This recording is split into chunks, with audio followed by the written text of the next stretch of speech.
Welcome to Impact Tech Studio, where we bring you inspiring stories from changemakers who are redefining sustainability and innovation. Today, we are in conversation with Priyanshu, the founder of Clean Water, a company on a mission to rejuvenate India's water bodies through nature-based technologies and scalable product solutions. This episode dives deep into how clean water is not just improving water quality, but also empowering local communities, NGOs, and state partners to make every water body thrive again. Hi Arjun, how are you? Hello Priyanshu, nice to meet you. Pleasure to have you here. And my team really loved your work. And when I looked at what your work was, I got really inspired. And I just said to them that they need to be called and there is a way to get them onto the platform. So this is what our endeavor is. So I'll give you an introduction of who we are. So we are ImpactX Studio under the umbrella of ImpactX Media, where we write articles and we publish articles for startups who are actually solving for meaningful problems, right? So which lead to a solution which can change the way we look at the UN SDGs in a new way, right? So I am seeing that a lot of energy is there in India. So I wanted to call you and keep you on the loop. This conversation that we are currently having, it will be a very normal conversation between friends. We will not be putting any pressure on you. What kind of questionnaire from one question to the other? It will be a story and two friends talking to each other, right? Okay.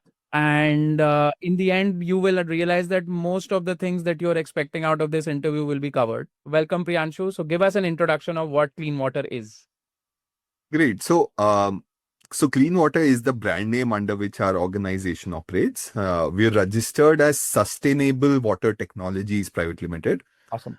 And in one line, what we do is we rejuvenate water bodies. How do we do that? Is we fix the water quality issues, and then most of the problems at these water bodies get solved. And what exactly we do is we offer nature-based products like floating wetlands, floating aerators, beneficial microbial cultures, so that we can get rid of all the pollutants, improve the water quality, restore the ecology, biodiversity, beautify the surroundings as well, towards the bigger goal of rejuvenating the water bodies. So that's what we do essentially. Yeah. So what have you achieved till now? Please give us an understanding. Definitely. So still now we have actually worked on about 26 water bodies across the country in 9 states. We're beginning our 10th state this month end. So and like till date we've treated more than 2 billion liters of water.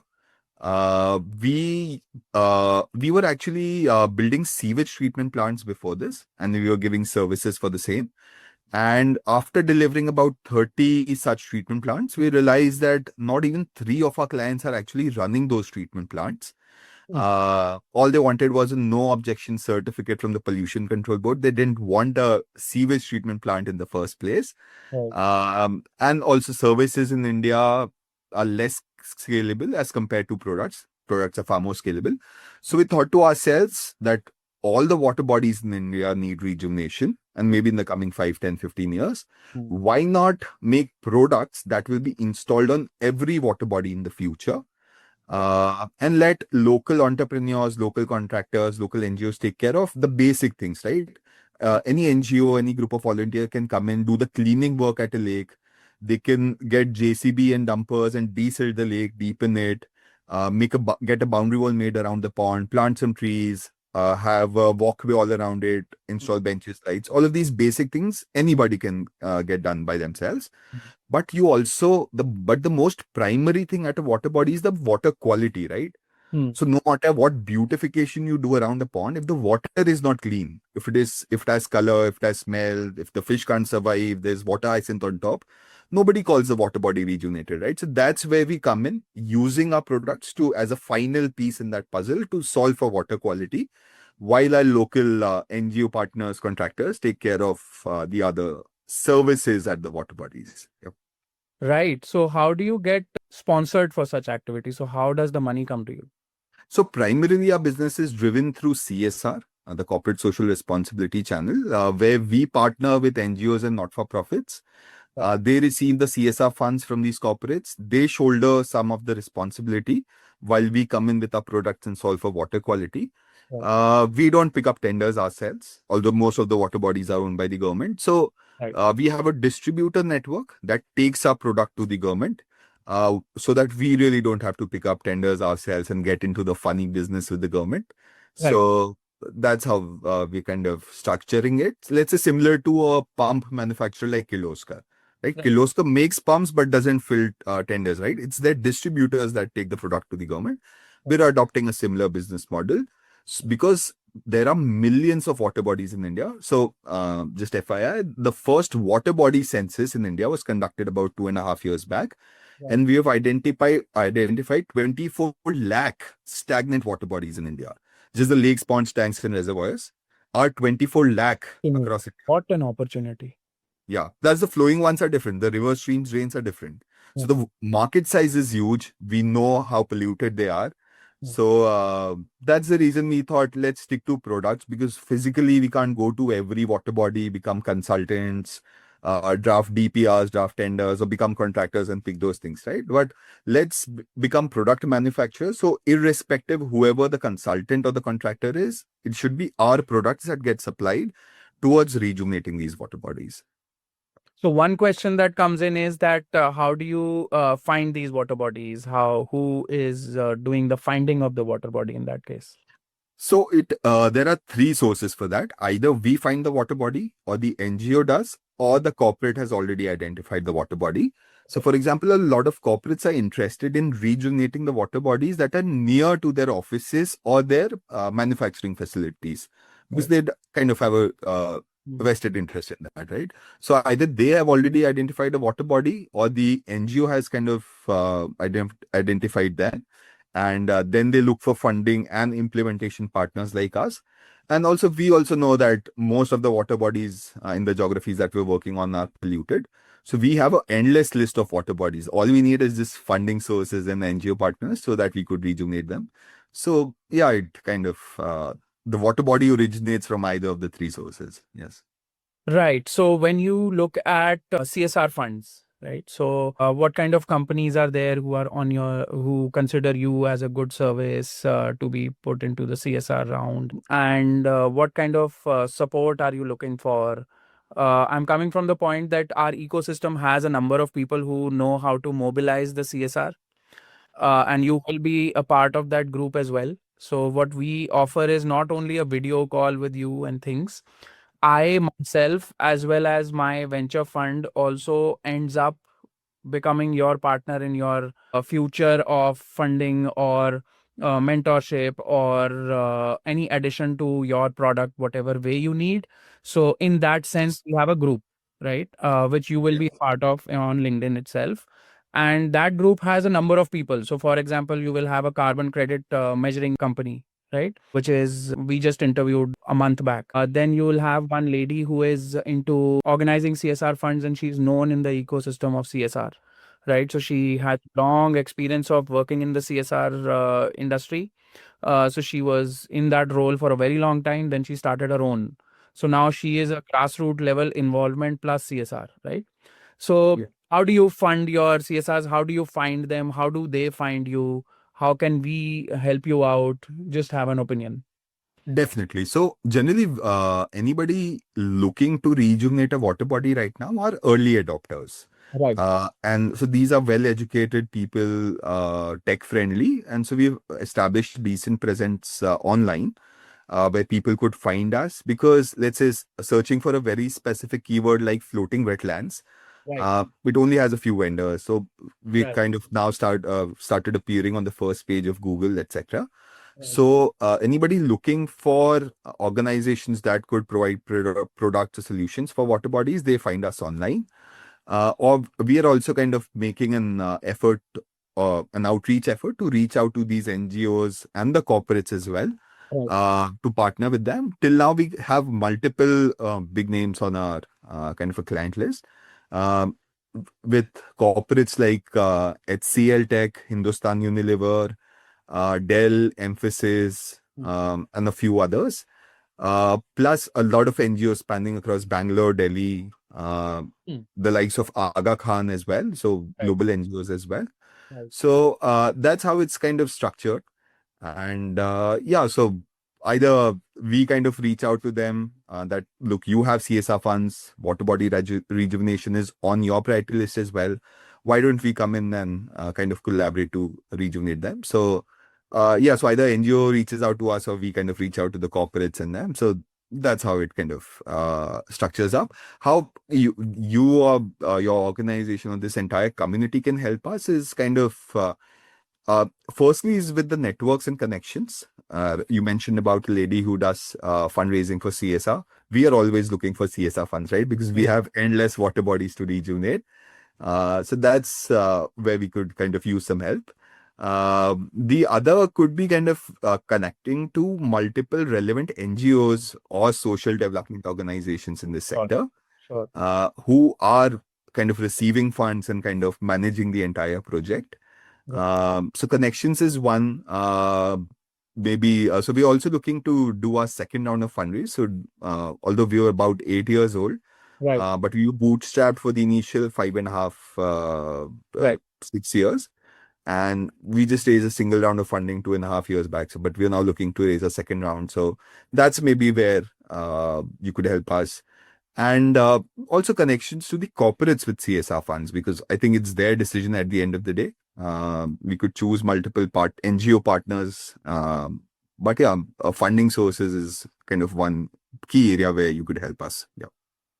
Amazing, amazing. So let's get back to the product. So let's talk about a little more about if how do you measure the cost per unit of a pond or a water body, right? So for example, so if it was a square meters of 100 square meters or a 50 square meters or a 30 square meters, choose any. Give Yep. me the cost of execution of it and how much is a CSR fund coming to you. So give me an example to understand, Yes. and a CSR organization could look at it in that way, right? Got it. So I'll give you a broad thumb rules of kind of ballpark figures for the same. So the cost of restoring, rejuvenating 1 acre of a water body and maintaining it for a year, which also includes the O&M personnel, the boats and life jackets, water testing and everything. Right. So the cost of capex and 1 year of maintenance comes to somewhere about 25 lakhs plus taxes for 1 acre. Right. And this gets lower as the water body gets bigger. So for 5 acres, it might drop down to 20 or 22 lakhs plus taxes per acre.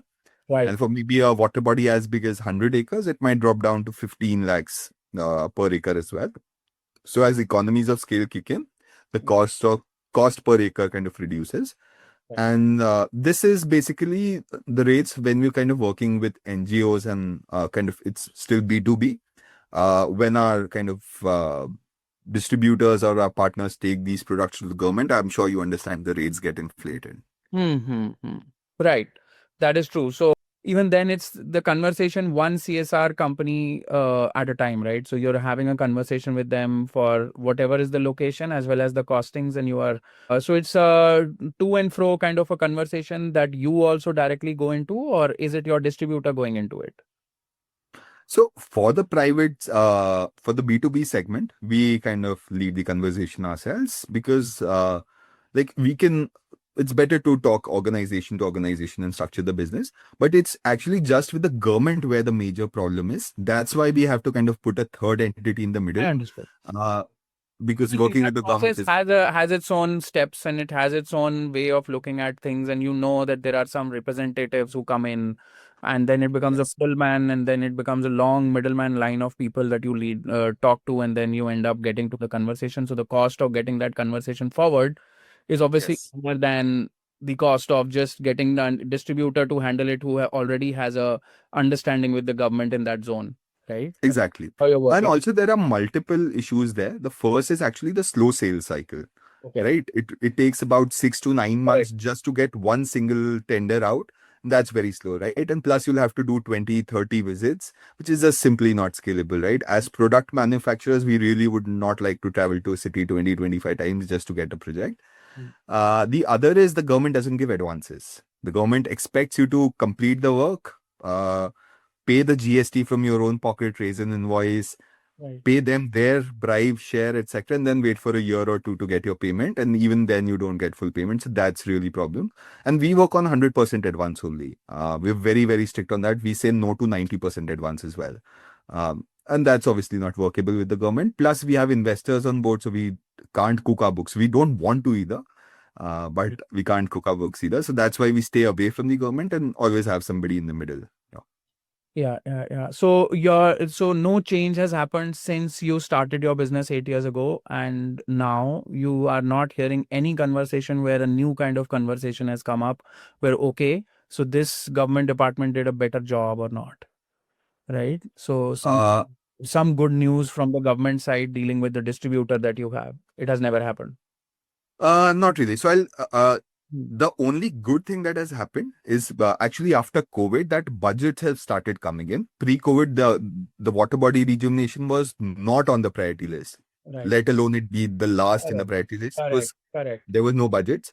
Yeah. So the Yeah. only good thing that has happened is budgets have started in coming in post-COVID. But right now they've been siphoned off to their contractors to do like civil works all around the pond and ignore the water quality.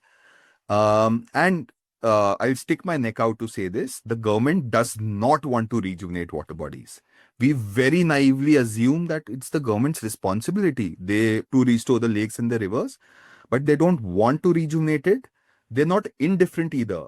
Like, do whatever you want, we really don't care. They make efforts to ensure that you cannot rejuvenate the water body. They'll put roadblocks in your path, etc. And they want to ensure the problem of the water bodies is not solved, so that they can keep pocketing 70-80% of the funds. Because let's say the problem gets solved, the next year they'll only get 5, 10, 15 for maintenance, right? Against, let's say, base of 100. Right now they're pocketing 70-80. So the incentives are not aligned for them to solve the problem. They And also, keep they on. might be having some paperwork issues as well as being a slow organization. So you obviously governments in every country are slow organizations, right?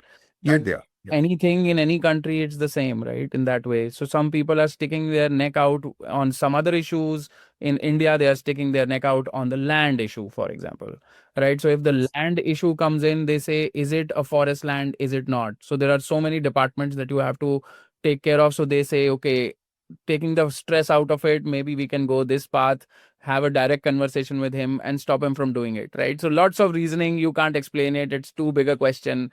Most of the times it hurts the startup or the company that is actually trying to do something about it, right? Absolutely. So there's two things about it. One is being slow and inefficient, and Correct. then there is the other thing where you do not have an intention to solve the problem.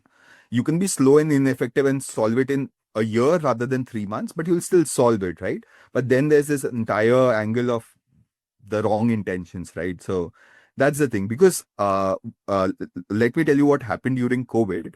So our Mhm. business had come down to zero, right? Because the government had run out of funds, Correct. and even the CSR funds were redirected towards COVID relief efforts. So Correct. there was no one buying our product. So we thought to ourselves, can we really rejuvenate water bodies without taking funds from the government?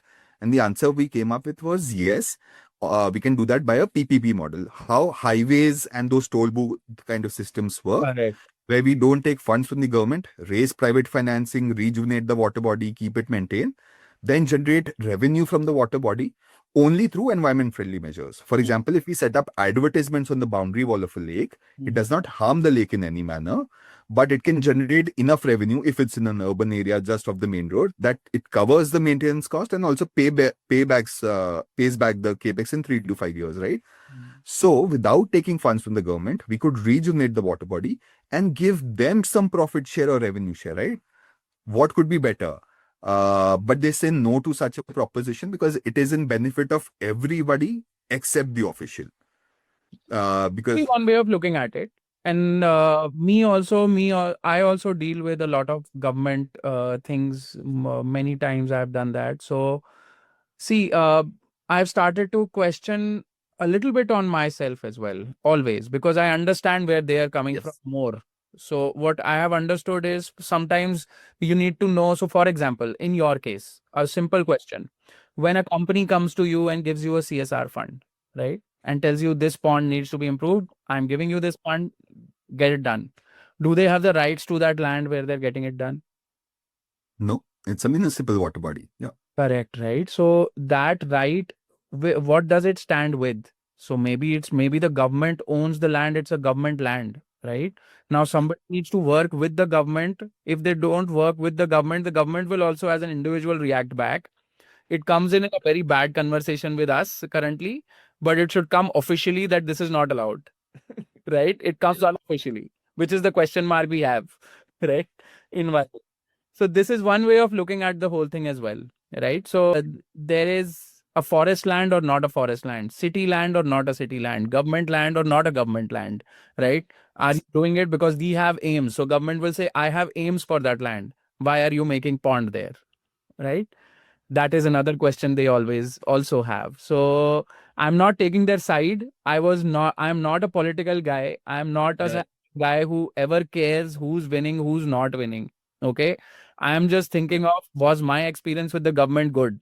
I understand that at a local level there are a lot of things which are wrong, which you have touched, you have got understood, you have understood as well, right? So Yeah. that is something we also have a point against the government, that this is not the way, right? So Yes. amazing, amazing, amazing. So tell me about your technologies that you do to make the water body the amazingness that you build it to. All right. So basically, uh, we're using nature-based products to rejuvenate the water body. Yeah. So one additional constraint when working on water bodies is like you have to clean the water body, but you also have to ensure the fish, the plants around it survive as well. Like, Correct. Correct. for example, we dose chlorine or bleach in swimming pools. We can't do that in water bodies. We can't use any chemical for that matter. Neither could we use filtration techniques Mm. because otherwise the small fish seedlings would get stuck in the pump and die. So Right. even filtration is not an option, only biological means. So for example, there are multiple types of pollutants in the water, right? Anything except H2 is a pollutant. It Right. could be heavy metals, zinc, lead, cadmium, arsenic, nickel. It could be nutrients, ammonia, nitrate, phosphide, phosphate. It could be a whole bunch of organic things. Mm. And therefore, you need multiple interventions to kind of solve for this. Hey, is it possible if I can share my screen? I Please think the do. visuals. Please go ahead. Please go ahead. Yeah, I think you might. I've just sent a request. Allowed. Yeah. Got it. Yeah, I can share it. Amazing. Yeah. So in order to rejuvenate these water bodies and solve the problem of effluents and sewage and wastewater coming in the limited timeline that we have, we're using these three products, which are floating wetlands, aerators, and cultures. Uh, Floating wetlands are these floating platforms with plants on top. Their roots go down into the water, pull up these heavy metals I was talking about. Right. And also, we put in biomedia underneath them so that we can maximize the surface area, maximize the friendly bacterial colonies that form underneath, and hence maximize the pollutant removal. Plus, these wetlands also double up as a beautification tool. So with these red, yellow, orange flowers, they look a pretty sight as well. Nice. Really nice. So that's what wetlands do. Further, they kind of boost the ecology and biodiversity. So the fish want shade, they come and hide underneath the wetland. But the birds are smarter. They want to hunt for fish, they'll come and sit on top of this. And Right. we've seen birds and ducks lay their eggs on top of these wetlands in the middle of lakes. We've seen duck populations going from 2 to 29 in less than a year at Mm. our lake. So Mm. that's what wetlands do. Regarding aerators, I'm sure you would have seen those oxygen bubbles in fish tanks and aquariums, right? Correct. Just imagine bigger ones for water bodies, and also the Mm. solar versions of these wetlands, where let's say we used to make aerators like these before, where the cables or the wires would come out of the water, and Right. since there are no security guards at the lakes, cables would get stolen. So Right. we powered it through solar panels and floated the solar panels as well in the form of a lotus.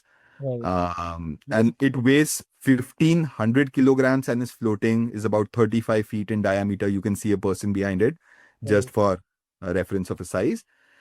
Right. So this is what we do, and we work in 9 states across the country right now. Mm. And yeah, for example, this pond we rejuvenated back in 2019, got the award of Water Hero from the central government, Jal Shakti for the same, and later the award of Jal Prahari as well. Right. Uh, this Pipliana Lake we rejuvenated about 3 years back. Um, and I like to kind of point out a thing here is people kind of very simplistically assume that, look, if the dirty water was going into the lake, let's make a treatment plant in the middle, which will clean the water.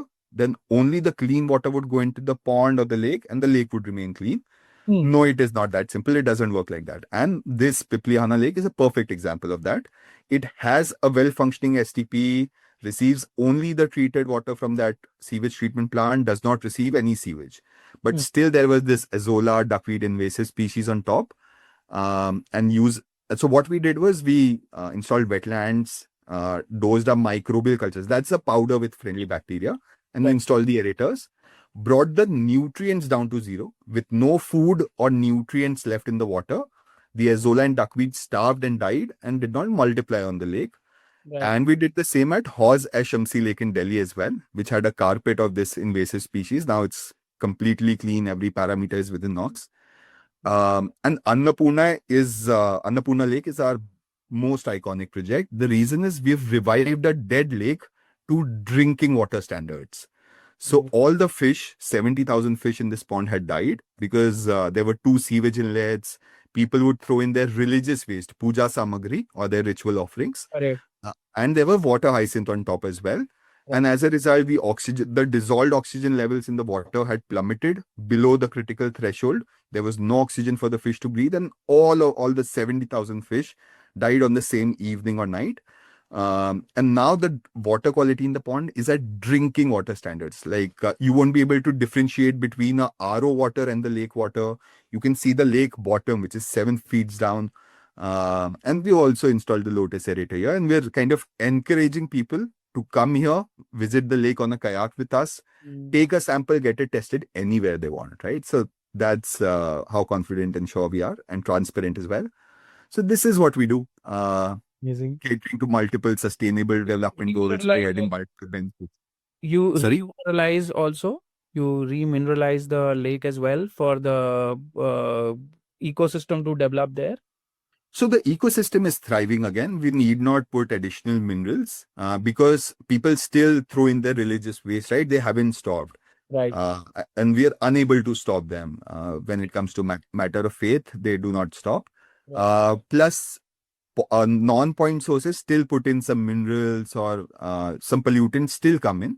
So we really need not put in additional minerals. And also, the water is not being reused currently because it's a small pond. So the government doesn't pull out water and supply it anywhere. So Hmm. we need not mineralize it. The ecology is thriving again. Like I mentioned, the two ducks have become 29 here. We Amazing. have like 6 to 7 snakes at this pond, venomous and non-venomous both.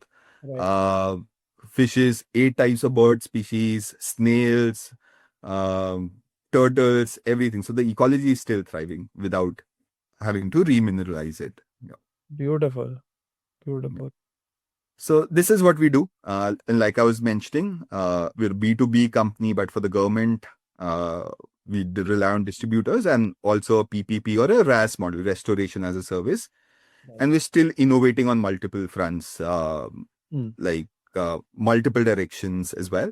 And primarily a IIT Bombay team. So me, my co-founder Revant, Dr. Venu Kakshata are all from IITB. Our CTO, Dr. Sonam, has a PhD from IIT Indore.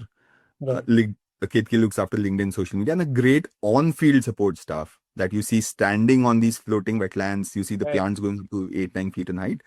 So that's what we do. And some general accolades. This past year, we got grants from 3 IITs, won the Youth Innovation Challenge from the World Bank, won the Nama Bengaluru Challenge as well. Amazing. And yeah, received a lot of Hmm. coverage as well. Yeah. So this is what we do. Yes. Amazing. Amazing. So, tell me some stories Thanks. of you guys facing some challenges and how did you come out of it? So, the biggest challenges and how did you solve them? So one of them Okay. is So I think it was obviously dealing with the government, right? So one is the dealing with the government and getting the whole funding to be the way your business can survive and thrive, right? And yes, that has been one challenge. Execution absolutely. challenge at the local levels. What have you faced, and how can somebody look at this solution and see that okay, these guys solved it. Why can't I? right? Right. So, besides the biggest challenge of working with the government, the other ones were actually, it was kind of a natural progression, right? Right. We were building sewage treatment plants before this, and then we made our first floating wetland. And we tried it on a couple of water bodies around Indore. So, Right. this was the first one we made, the one in the center, the black one. Right. We made two, three different versions before this. Before this was our first commercial product. Then people used to ask us, okay, what does this product do? We used to answer it rejuvenates water body. Then they would ask us, which water body have you rejuvenated? And we didn't have a single water body, right? Because we were just still testing our products. Right. So that's when we kind of picked up a small water body, the Nalanda Sarovar that I was showing you, the first one. It's a small 10,000 square feet pond, so required a significantly less budget. So then, so this is from that same pond. So we put together a few wetlands, rejuvenated this pond. But then this did not have any sewage coming in. The water would still turn green even without sewage, but we were able to solve for that. But then the next challenge comes: can you treat a water body that has incoming sewage? So then we kind of moved on to other water bodies, lakes particularly. Then the question came: can you really rejuvenate rivers as well? So the answer to that is yes. So now we're kind of making products and trying to rejuvenate rivers as well, rivers and flowing water bodies too. And we realized that just wetlands will not be able to clean the entire water. So that's the reason over time we added those aerators and cultures to Right. our offering as well, because Right. there are multiple types of pollutants. You need multiple products to solve for that.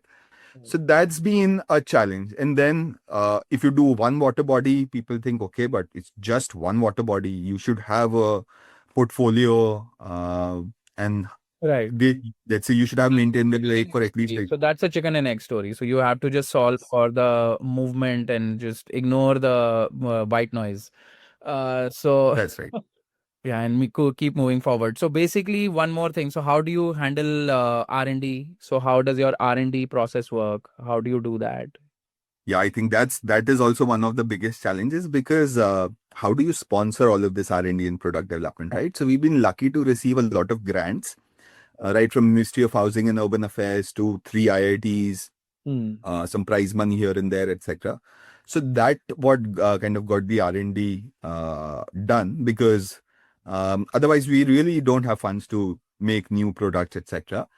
Because the market is still maturing. The water body rejuvenation space has just kind of emerged. So right, it isn't a matured market. So that's why we require grants to kind of support it. Plus, whatever profits we make right now, we kind of reinvest into R&D so that we can grow quicker, have a better product catalog, better offerings, etc. Hmm. So yeah, grants is the only kind of source for R&D right Main now. source of your R&D, right? Yeah, we're also looking to raise equity-based funds so that we can sponsor and expedite our R&D. So yeah, that's the other way how we can do that. Right. So what is your profitability? What are your numbers till now? Yeah. So till now, we've worked in, like I mentioned, 9 states and 25, 26 water bodies. Uh, we've cleaned about more than 2 billion liters of water. Hmm. Uh, and yeah, so in terms of numbers, we did a revenue of just like a single digit crore last year. Right. And so we still have to kind of go a long distance in terms of scaling up. Also because the market is still maturing, so hoping to scale up really quickly in the coming years. Now, because we have a track record, national awards, water bodies that we can showcase and invite people to as well.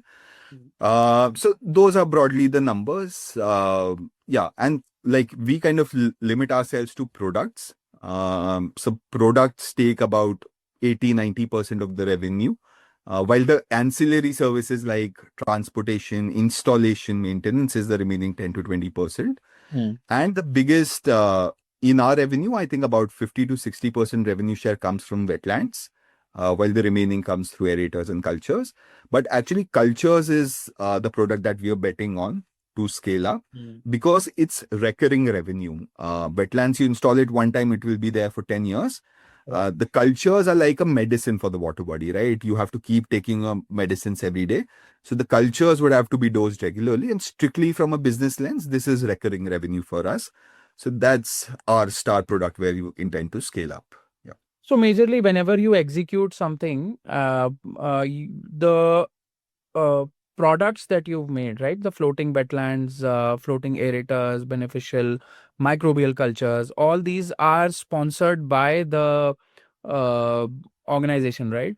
The corporate Yes, sponsors it. So you are not supposed to keep the cost of the asset with you. So you've sold the asset, right? exactly. Now they Yes. have the asset and they earn the depreciation on it, right? Yes.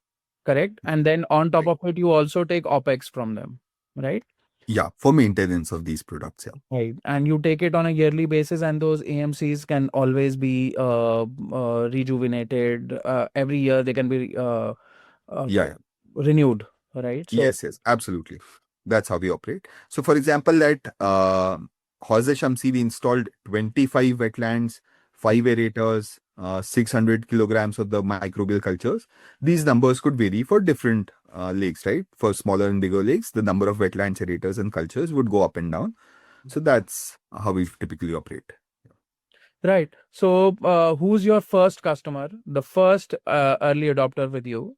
And So, has he again renewed his contract?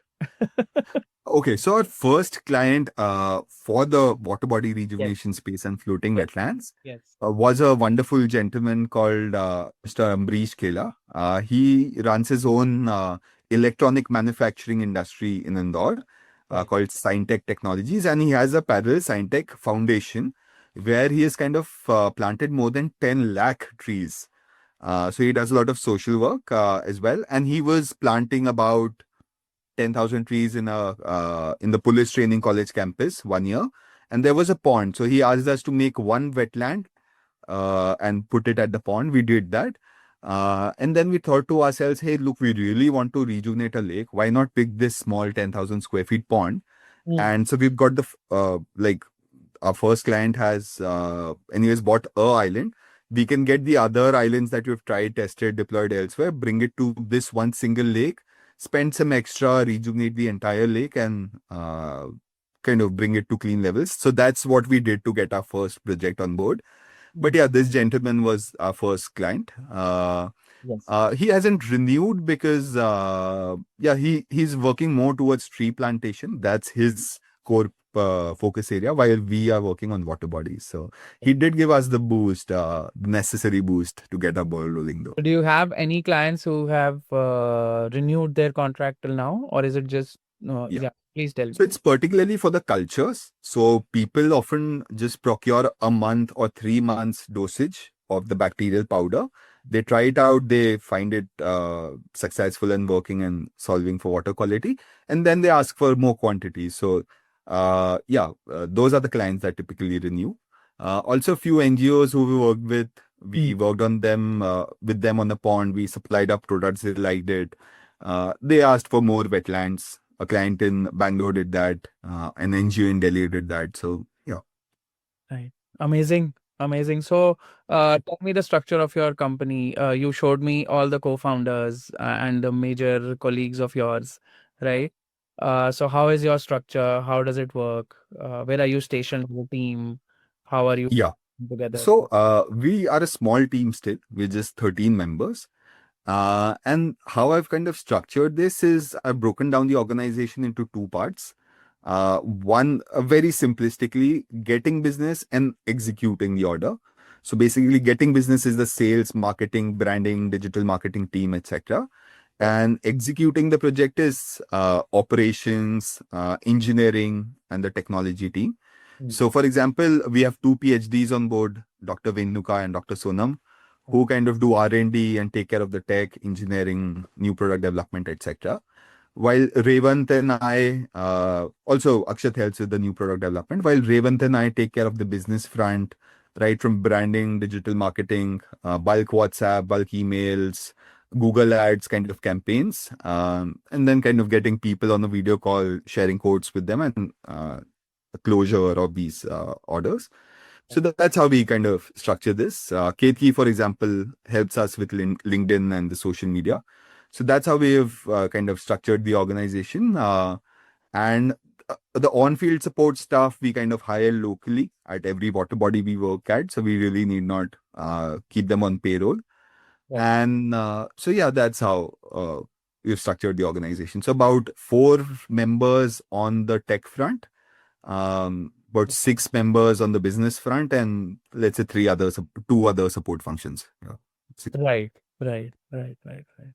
So, what is your vision? So, you are an amazing group of people. So, you come under those amazing uh, companies or startups or organizations which are actually right now putting a lot of effort into building water bodies, right? There are a number of amazing executors in India in different approaches. They are doing it, right? Yes. Uh, and your approach is technology focused, and you are basically telling them that, okay, I come to your neighborhood pond or water body, and I make it better for you. These are the technologies that we have. So what is your vision? What is your roadmap for the next 2 years, 3 years? What are you looking at? Got it. So we've completed a 0 to 1 journey. In the next 2 to 3 years, for us, it's the 1 to 10 kind of scale up. The Right. 0 to 1 we did through CSR. For the 1 to 10 scale up, we're focusing on scaling up the CSR as well Right. and getting a few strategic government projects under our belt, and also to get our products empaneled in the SOR rates in the government, the standard operating rates, right? Right. So that right now I'll talk about the 1 to 10 first. So there are multiple NGOs working on rejuvenating lakes, rivers across the country, right? And they're very good-hearted people, but maybe not necessarily they do not have a technical background, right? Right. So they can take permissions from the government, they can engage the community around it, they can get a group of volunteers, have a cleanliness drive, plant some trees, right? So they do all of those basic civil works, earthworks, cleaning, etc. that we're talking about. And then we partner with such organizations that, let's say, if your organization is, let's say, rejuvenating 20 lakes in a year, we'd like to be your partners so that we can fix the water quality issue while you take care of kind of everything else. So that will help us scale our CSR efforts as well. Mm. And we need not individually reach out to every corporate, while these NGO partners, wherever they get projects, we kind of get a project as well. So that's our vision of scaling up. Mm. But we understand that all the CSR budget of the entire country combined is not even 1% of the government's budget, right? Right. That's the truth at the end of the day. So we really can't do without working with the government. Yet we have to navigate in such a way that we don't cook our books, we don't pick up tenders ourselves. So that's the reason we plan to get our products empaneled in the SOR rates so that it can be any consultant that's drafting the DPR or drafting the tender. It could be any contractor Mm. picking up the work, but it should be our products. So that's the vision ahead. Yeah. Right. And obviously, with the SOR, you also have these gem portals and all those places where you can be the vendor on board, right? So you can all Exactly. so that people for your discovery at that moment of decision, you are easy to find. That Yes. is the main approach. Correct. Absolutely. So we're empaneling our products in GEM as well. Yeah. Right. Right. Right. Right. Right. And you're open for international projects, or you are currently India? Yeah. We're open for international projects, although we haven't done a project outside the country yet. But we are receiving leads from Bangladesh, Dubai, Egypt, Mm. and a couple of other countries as well. So we are looking for international expansion. Maybe when we raise our next round of funding, we could really double down on it and scale up. Right now, it's just about the inbound leads that are coming in. So have you prepared your presentation for raising a fund, or what stage of the fundraise are you right now? So yeah, we have a deck ready as well. But really we aren't focusing a lot on fundraise right now. We'll do that after March because this is kind of a season for us. Correct. Correct. Most of our work happens after Diwali till the financial year ending. because before this, during the monsoons, there's a lot of Very difficult to work on the wetlands and very difficult to work on the lake. Then there are festivals, so people are very occupied. correct, And once Diwali gets over, that's when people come back to the full working mode. And they correct. have budgets that they need to spend by the year end. It could be 31st December for multinational organizations. Could be 31st March for Indian. So this is kind of the season for us. And so right now we're focusing more on revenue, but post March we'll kind of put our efforts again on fundraising. But yeah, we have an associate who's kind of still kind of finding out investors, sending cold emails, just the basic stuff. So, but not a lot of focus. But yeah, we still have to It's raise some. good in a way. Obviously, you're structuring yourself and being ready for that moment. And on top of it, basically, what the amazing part is that you can always get aligned with the other NGOs and all the people who are actually at grassroots level. A lot of involvement is there and they know their audience. So there are a number of people I would like to name because they're very nice and amazing inspirations. So one is Harish Hande, if you know him, Yes, I have heard of him. I right? don't know So, him, though. so people hear of about him because he's legendary, right? So why I say legendary, because he has built a company for 30 years and Mhm. never focused on money and has been running for 30 years, and he's growing like leaps and bounds in his way of running his business, and he has used solar as the approach to Mhm. build local businesses and communities. So he does not take solar as the product that he provides. He takes solar, then goes into the panchayat and then talks to them and understands their business problem and their local problem, then makes that problem get solved, Okay. and solar becomes just a guy who came in with the invitation of a solar but helped our village to become self-sufficient, earning on different things. So he's been doing that for a very long time, right? Okay. And there is Richa Pant, one more lady who has been known, who I was talking about. So she has a lot of experience from CSR and was Right. respected by a lot of large corporates because she used to handle their CSR funds. Okay. Now she's grassroots level, understanding education, understanding women empowerment, understanding all the issues that a local organization has, because she has direct experience of those, because large organizations were sending her into projects which were across India, right? Now she has Yes. that experience and she has that connect. That could be an amazing thing that you will see when you get connected. I'll get you introduced to her, so don't worry. That she's already had a message with me on LinkedIn and she said, please introduce me to all the people you are interviewing. Right. Oh, that's So that option is open. So I'll get you to that. So from the point of private investment, I don't think so there is a big problem for you to run forward with all the project costing, project money, right? yes. For your brand and your work at the hub level, right? Not the spoke level, hub level costings and everything, and the growth that you want to do on your own. If there are some hero projects you want to talk about that you are eyeing and something like that in the near future, or you're dreaming of, or you're trying to manifest this kind of a thing, please say it on this podcast, please. Good. So, there's no dream project as such, but our vision is to just rejuvenate all the water bodies in India. It ranging from the most toughest, like the Yamuna River in Delhi, the Bellandur Lake in Bangalore, Right. to the lesser known ones as well, right? All across the India, both in rural and urban. Mm. So that's our vision. And basically, once you rejuvenate the lakes and the rivers, then the groundwater problem also gets solved simultaneously. The water scarcity problems get solved because you have clean water, you can reuse it. You don't need to pump in much more water every day.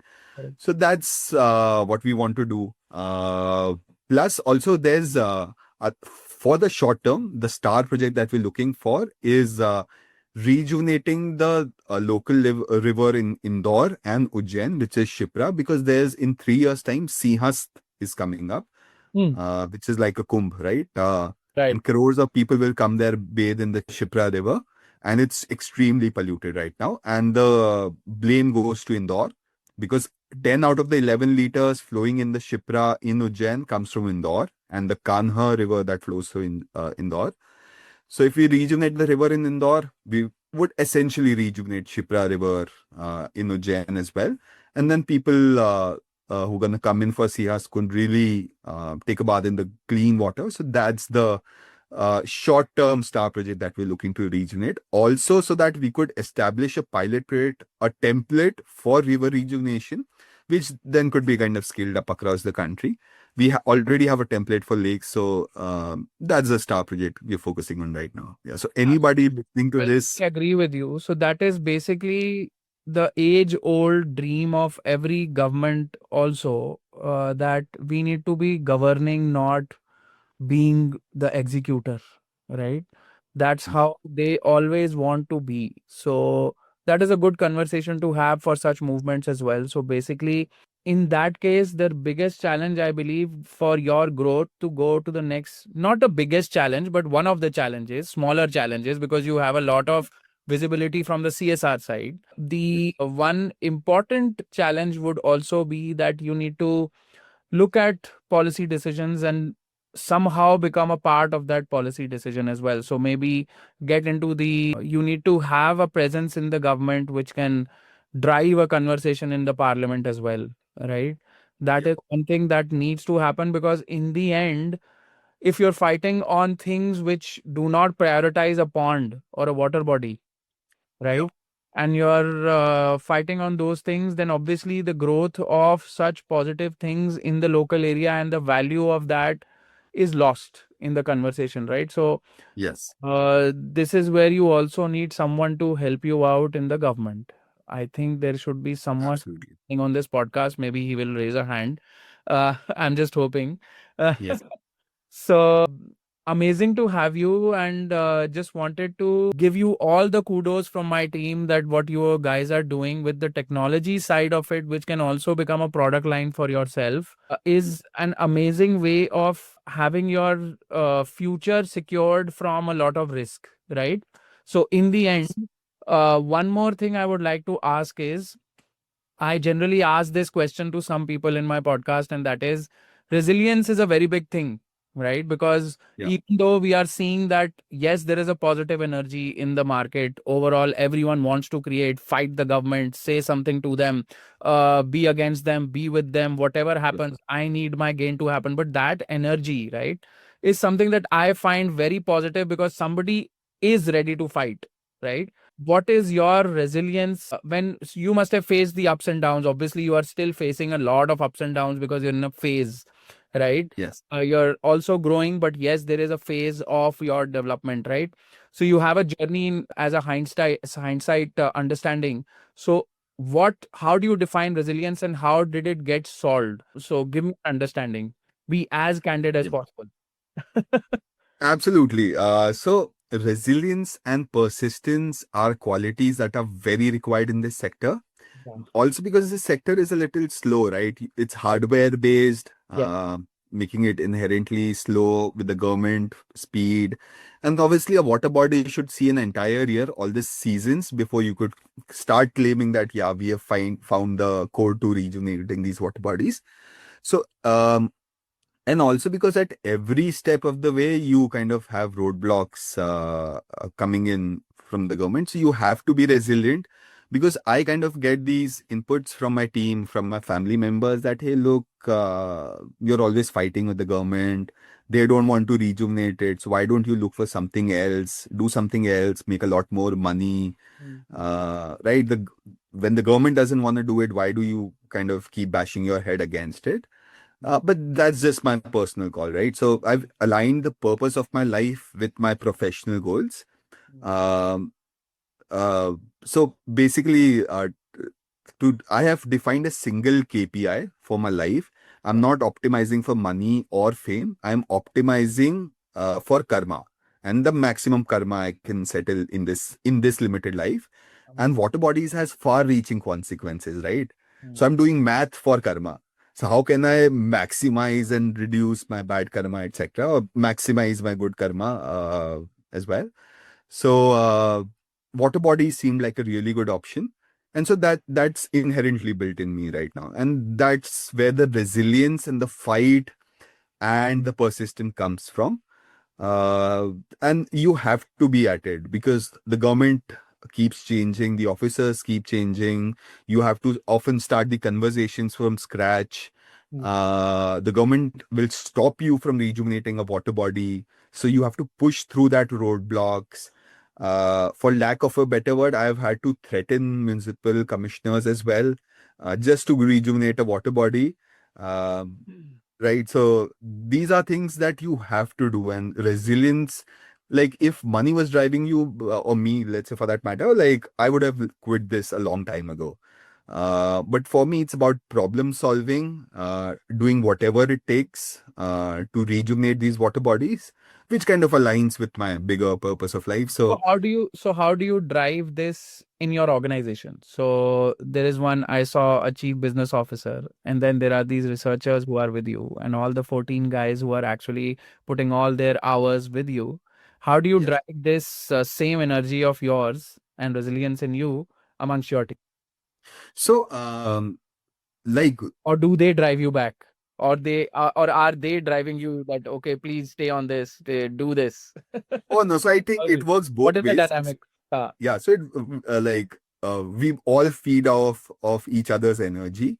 Right. So when they see me not caring about money too much and actually solving about the problem, Right. they kind of get motivated as well, right? I could give a great eloquent speech, but Right. if I do not embody it, if my actions speak otherwise, people will not believe it, right? So but when your actions are in that direction, you need not say anything. Like the people get motivated automatically. They align with our, like any new team member coming in aligns with our goals. When they spend a week, a month, 3 months in the organization, they're convinced about the genuine efforts that we're making to solve the problem. Hmm. And then it's really so now we have intention with the team members. The only thing left is skills and managing the team and driving productivity and output. And that kind of comes down to management skills. So that's pretty basic. So that's the thing. So you have to kind of embody it of what you say. Otherwise, people can call out your bullshit very soon. So that's the thing.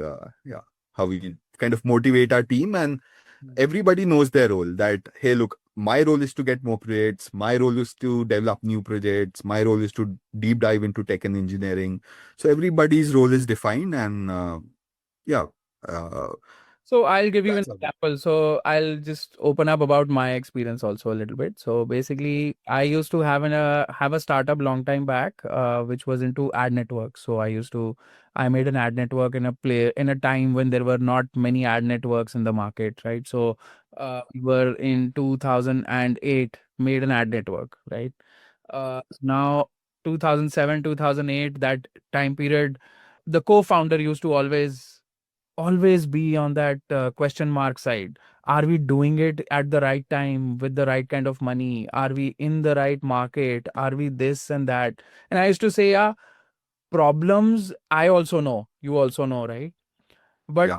are we trying to find a solution and get it to the table and then have a conflict on the solution, not the problem? Right? Hmm. So let's not talk about the problem right now. Let's talk about the solution on the table and just talk about it. Okay, can we do this? I don't like it. Great.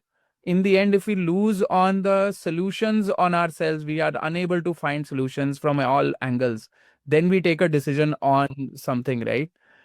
So that used to keep us resilient for around 1.5 years or 2 years. And then he left me. So I said, okay, then let me join a agency and then build an ad network there, right? So I joined Paytm that way, right? But Okay. this is where the team dynamics, right? The team dynamics and the way you are working with your people comes from the simple point of, are we aligned with the vision? Number two, if we are aligned with the vision, are we purposeful in that vision? Is there a emotional connect apart from the money connect, which is a very important part to it, right? Yes. This I have also found out that emotional connect keeps you together, and money connect will always give you something that obviously gives you the value of, now we should think of positive conversations in the meeting rooms, right? Yes. Absolutely. So that I think you and your team has already looked at, and you have focused on it, and you are already aligned in that way, right?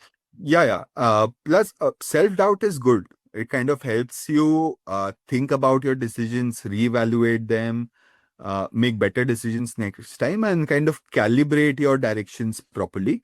So that's good. But actually, our thought process also works like this, that we don't care about the problems too much. It's about how can we get this done. We want to rejuvenate this water body. What would it take to do that? I'm sure there are many roadblocks that would come in the way, but we have to push through them. Like, we can never give up. Correct. So that's the thought process, and that's like what you should be kind of thinking when you're kind of going to solve problems, and that has really helped. And just give it time with the right intent, and things do fall in place.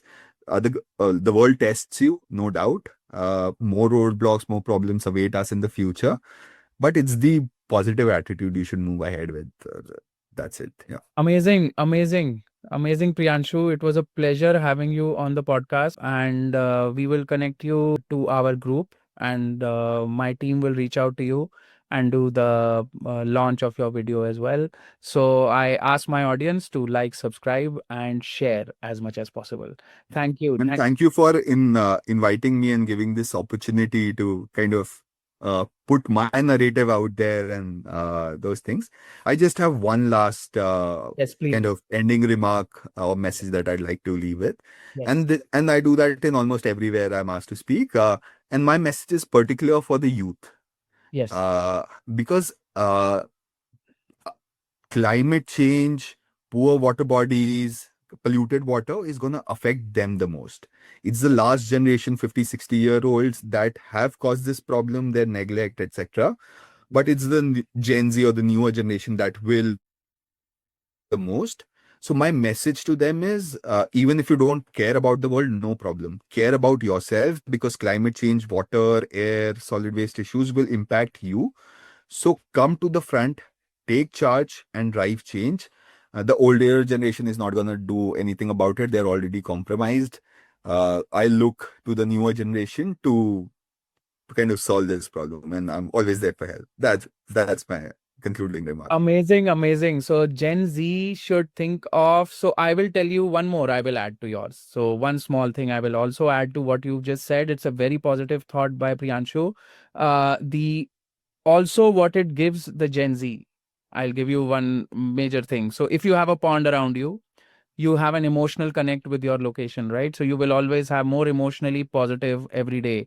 If you have a pond around you, if you have a water body or a cleanliness or anything that you do, you get belongingness to the location or the thing. So build those stories, because people will look at your stories and not you in the end. So build for stories. That is what you have to build for, right? So Yeah, really nice. pleasure, Priyanshu. Pleasure to have you on the podcast. We'll connect after this. Cheers. Definitely. Yeah. Thank you. Thank you. Yeah. That was Priyanshu from Clean Water, sharing his journey of turning ecological challenges into sustainable opportunities. If you love this conversation, share it with someone who believes in impact-driven innovation. Stay tuned with us at Impact Tech Studio for more stories from founders and organizations changing the way we look at the Sustainable Development Goals. Until next time, keep creating impact that matters.